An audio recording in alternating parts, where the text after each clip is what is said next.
What's going on? How you doing? Hey, George, I know you're not one for excuses, but did the long layoff in the 5-run inning affect you at all coming out? I mean, just looked like you were trying to find it a bit there. Yeah, I even went up to Cal and I was like, let's have a quick inning here. And of course it wasn't. Yeah, I mean, first pitch there to Baldwin, I think he got the single on. I was just trying to get ahead. Leaked in the middle too much. And then,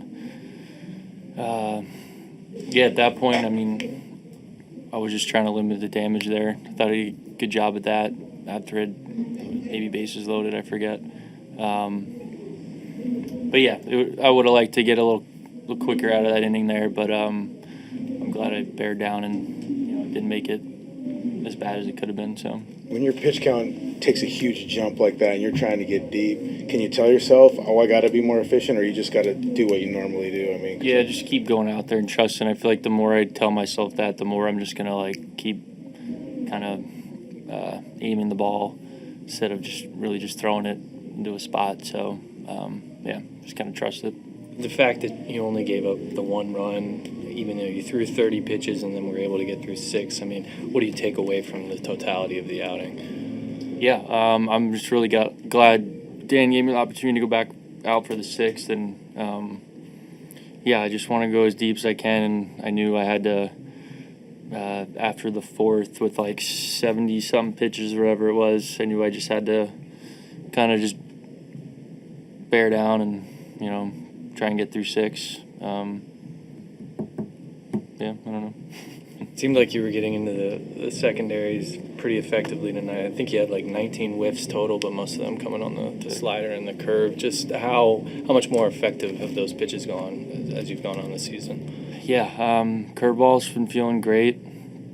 Lefties, I threw one to a righty, which was nice tonight.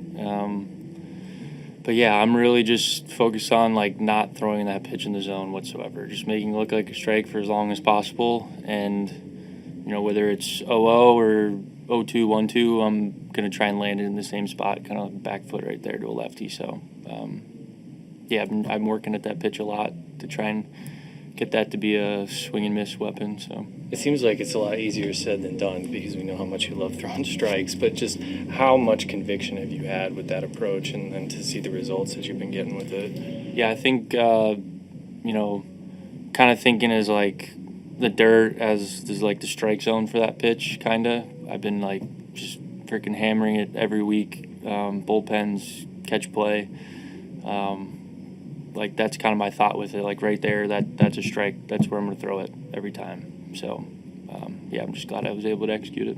And for that pitch or an approach like that, this is a team that's going to be looking for the fastball and is going to be aggressive for it. How does that help or hinder or whatever your establishment of that pitch during the game? Did you ask that again? Yeah, when you're establishing that pitch and trying to, how does a lineup like this that's aggressive with the fastball kind of help you with that? Yeah, they're going to be swinging, so I don't have to throw it in the zone. As long as they make it look like a strike, I should be able to get a swing or a swing and a miss off it, some weak contact, whatever. But yeah, they're swinging. Every guy's besides maybe Talkman, every guy's aggressive. So you just gotta, especially with guys on base, making it look like a strike the whole time, and I think I've been doing a good job of that. Kind of when I'm getting guys on, getting below the zone a little better in those really swing happy moments. So, yeah. I know you're not watching the offense when you're in the game, but you're watching them when you're not starting. What impact have you seen on the field from Naylor and Gino? Just there's an intensity, there's Gino with the good vibes. I mean, seems yeah. One, Gino, is just great to have him back.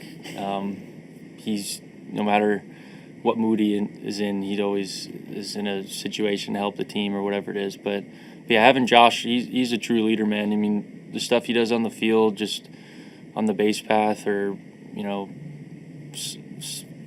come into a pitcher catcher meeting on the mound, he always has something really beneficial to say. And yeah, just having him in the lineup as a threat there has been awesome. He's 10 for 10 in stolen bases. I mean, You've played against him before. Do you remember him being a threat on the base paths when you were out there pitching against him? Not really, but you always had to pay attention to him. Like, he's so smart, and he's been really helping me with, during the week with my timing for, guys on first, which has been awesome. But yeah, he's one of those guys you always have to pay attention to, which is kind of annoying on the base path because you're always trying to focus on, mixing up your timing and leg kicks and all that, and you just gotta work a lot harder with a guy like that on the base path. So is that typical for a first baseman or really an infielder to come to you in between starts to help with your timing and things like that? Yeah, I mean, it hasn't really happened in the past, but I remember the first game he was with us, the Angels. Like, I was kind of in a situation. He just came up to me and never talked to him before, and he just said what he had to say, and I was like, all right, sweet, let's go. Like, he fired me up in that moment when I kind of needed it. So so far, whatever he's been saying has been working for a lot of guys. So. A lot of people sit there and say, oh, we like to focus on the little things, but that guy seems like every little thing he doesn't miss any little things. Yeah, he's focused, and he's always trying to get the upper hand on whatever it is. So yeah. Thanks, George. Thank you.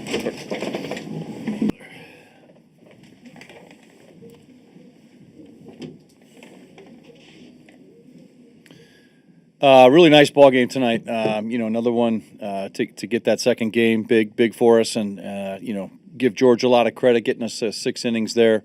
A little bumpy at first, getting sort of settled into the game, but the last 3 innings I thought was outstanding. Gave us what we needed to set up the bullpen as we talk about, and I thought offensively we did a lot of great things, and especially doing them early. A lot of 2-out runs across the board there early in the ball game, but just really some great at bats. Lots of high pitch count at bats. Kind of wearing pitchers down, and then being able to take advantage of that later once we get guys on base, and obviously the long ball was a part of it. But really good job setting it up before those, and Cal with a big. Single there with 2 outs to get a couple, and then obviously Julio's big blow also. So really good at bats there early on, and then I thought even the sac fly later in the ball game was big. It gave us a little more insurance there, kind of turned the tide a little bit, the momentum, and allowed us to go into the ninth there with a 3-run lead. So just a great job all around, and we get a chance tomorrow to come back, quick turnaround, and take the series, sweep the series. Dan, with Josh, first pitch, the cutter at the top of the zone, but their guy had been struggling with command up to that point. What did you see and how he kind of worked that very brief at bat? Yeah, I mean, he's like we've talked about, smart player, and looking for something up in the zone, and he was able to get one right there where he was looking, and just sometimes you get it there and you don't put the swing on it that you want to, but he put the swing on it that he wanted to, and just crushed it. That ball hit a long way, and again, just a big boost right there, a big lift to get on the board there with 2 runs, He's a guy, that, like I said, he looks at the game in a different light, and takes advantage of the things he sees. A couple more bags for Josh tonight. Just doing it on all sides of the game, and it's been very impressive. How can that rub off on the rest of your guys too? Just the acumen part of it. Yeah, I mean, I think it's going to help everybody. I think you see him when he goes out for mound visits and talks to guys. He's locked and focused, and he's willing to share what he knows, and it's been just great to have him in just that light. Besides all the other things that he has done for us, and headsy players like that, can really help you, take advantage of little things, and that's what we've been talking about, a lot this year, is taking advantage of little situations in the game, and we were able to do that tonight. Dan Cal had been, I think, 3 for his last 30, but it hit some balls hard. 1-2 count, guy kind of leaves a fastball up. I mean, didn't look like he tried to do too much, but it just kind of, stayed simple there. Yeah, I think his at bats have been great.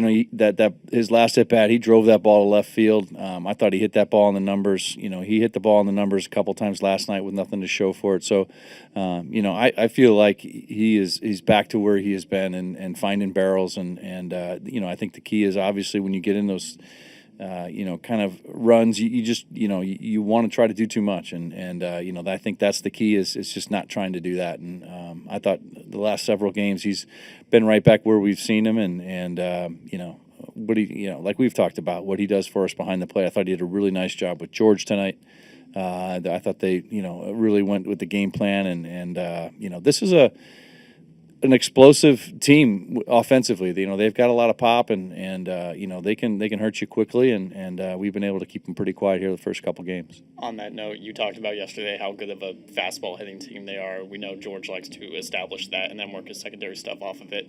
Just what do you see from the fact that he was able to kind of work around those kind of high pitch count innings, especially after allowing the leadoff hitter on a couple times there? Yeah, I think from what I saw tonight, I thought again George mixed it up really well. He and Cal, took their game plan, and really were able to execute it very consistently tonight.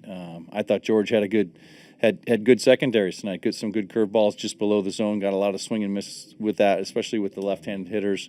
And then when you're able to dot that fastball like he is, he's a tough at bat. And again, this is what we've seen from George. He's been very consistent for us here the last, pretty good stretch here, and he's in a really good spot. Tripled up on the slider or the sweeper to Julio, 2 swings and misses. Then he just crushed that other one. I mean, what did you see as the progression of that bat went on? Yeah, I mean, I think. Where we see Julio right now has been really good, and starting with the DeGrom homer the other day to right field, that was a good fastball. He was able to hit the other way, and when you stay middle of the field, you get breaking balls on the plate, and you're able to pull them, and that's what he did tonight. Just got something that he was able to get good extension on, and drove it out of the ballpark. It was outstanding at bat, and 3-run homer in that situation, really gave us the big lift we needed. What did you see from Mooney in the 9th? I mean, that just was pretty atypical for him. Yeah, I mean, I think again, this is a team that's explosive. Got the home run to Taylor, and then just kind of fell behind. But I think when it was needed, he was able to really execute some good stuff, the heater and the slider, and that's what got us here tonight with the victory. Stan.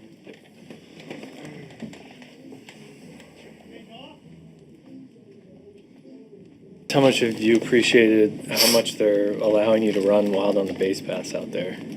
I mean, a lot, I guess. I just try to go when I see an opportunity. Try to impact the game in that way. Try to just be a good base runner. If there's a chance to get into scoring position for the next guy behind me, I want to be able to do that to take pressure off him. How much do you study guys? I mean, you know their times or anything like that? Do you see it right away, like coming in? You went on. It looked like you went on first movement on the lefty, but do you know it was pretty slow to home? Or how do you do I just try to watch the game. To be honest, I think there's a lot of value in watching the game when you're not actually in it, when you're not hitting. When guys are on base, you see what the pitcher's tendencies are. You see what their go-tos are. If a big hitter's up and a guy on first or second, what pitches they'd like to go to, and that can kind of dictate if you're going to go or not. I think there's a lot of value in watching the game when you're not in it. It's a little odd-start in modern baseball. I've heard managers and coaches complain that guys don't watch the game enough when they're not up the plate. I mean, who instilled that in you as a player? Probably my dad. We watched a lot of baseball growing up. Honestly, my mom too.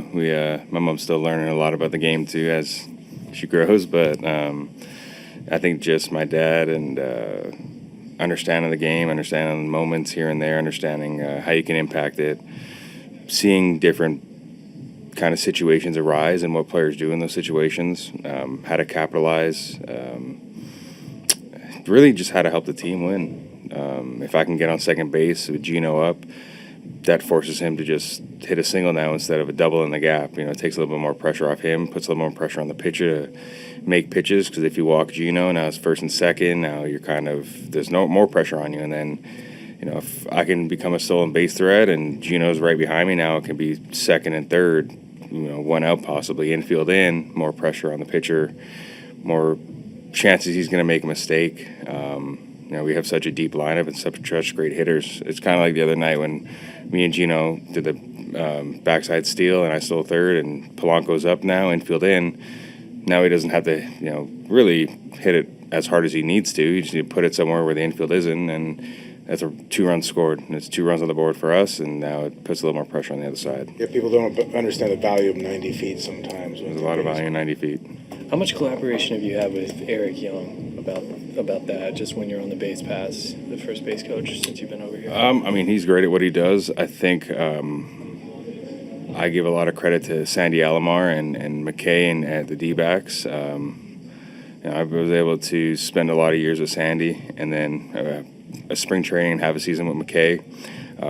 They both taught me a lot about reading pitchers, about times, about little tips and tricks on how to get 90 feet without getting thrown out.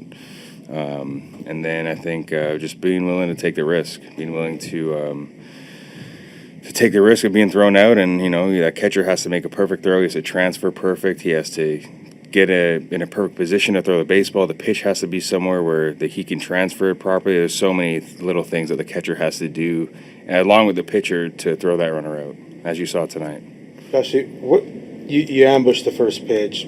I not to give away your trade secrets, but what is your philosophy on that? Are you going up looking for a location? I mean, he's a guy that throws a ton of cutters to lefties first pitch. I don't know if you were looking for that, but you got one right away. What is your kind of philosophy on first pitch? I just honestly just try to see it in my zone, and if it's there, I want to take a good chance at it, try to get my ace swing off. If it's not, I'm going to try to do my best to lay off it. Sometimes I'm going to overswing and miss it. Sometimes I'm going to foul it off. Sometimes I'm going to completely miss it and roll over, hit a weak fly ball. But I think back to take the risk. You got to be willing to take your chance and be okay with the result, whether it's good or bad, as long as you the effort level's there, the intent's there. With your role as the cleanup hitter, we've seen it the past couple of days. You just having that opportunity for the multi-run hits or home runs with Cal, Julio, and Randy batting in front of you. But you also mentioned making the job easier for Gino and Polo batting behind you. Just for you, what does it mean to kind of have this role pretty soon with your tenure with the team and see the results in it this early on? I just want to take every opportunity and try to make the best of it. Whether it's hitting 4, 5, 7, 8, 9, I don't really care. I just want to make the best of what opportunities I'm given. I want to try to impact the game the best I can. I want to try to help the team win ball games. That's like the end goal. And I want to win a World Series. That's everything I wanted to do since I was young. And I'm blessed and fortunate enough to play for this organization now and be a part of this great lineup. It's been so much fun kind of learning the players here. It's been incredible playing baseball with this team. I mean, the pitching staff speaks for itself. The bullpen speaks for itself. The offense is awesome. But again, any opportunity I get, I just want to make the best of it. I want to give it my all. Good, bad, or ugly, I can go to bed happy and content because I gave my A-plus effort and I tried my best. And if it goes great, awesome. If it goes bad, it is what it is. I can wake up tomorrow and try again. We've seen you get involved with mound meetings already. Has being traded before made it easier for you to kind of step into that role, that leadership role here immediately, or is there something about this environment? I think when it comes to mound meetings, being able to help the pitcher kind of calm down and be in the moment more. I try to put myself in their shoes and understand how much kind of they're thinking, and when it comes to certain pitches to certain batters, if there's a guy on first, now he has to be a little bit quicker. He doesn't want to steal. So I just try to really calm them down and get them back into the moment, get them back into pitch by pitch, they make a mistake, kind of wash it. You got to be able to wash it quick. It's kind of like the offensive side. Like you have one bad at bat, you can't let it affect the next 3 or 4. You kind of got to be able to wash things quick, get over it. So I really just try to be a friend almost, and make them just calm down, settle down, let them know that they're great and that there's no moment that you can't, capture.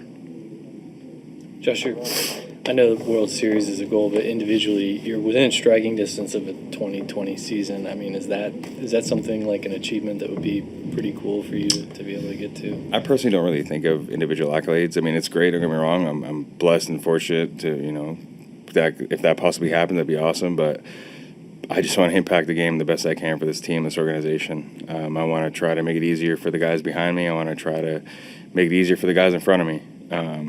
If I can help win a game by doing little things, I want to be able to do that. If I have a 2020 season 30-30, I don't really, it's nothing big to me. I just want to win baseball games. If I go for 4, we win, it's great. And if I go 4 for 4 and we lose, it sucks because I didn't feel like I did enough. I just want to win. Some fans are curious about your shoe game. They were wondering if you could break out a different pair of cleats for every game of the season. Pretty close? Pretty close. Okay. Thanks, Josh. Better now. Seemed like the first time through, you were kind of like. It's a little heavy. It's heavier than I expected.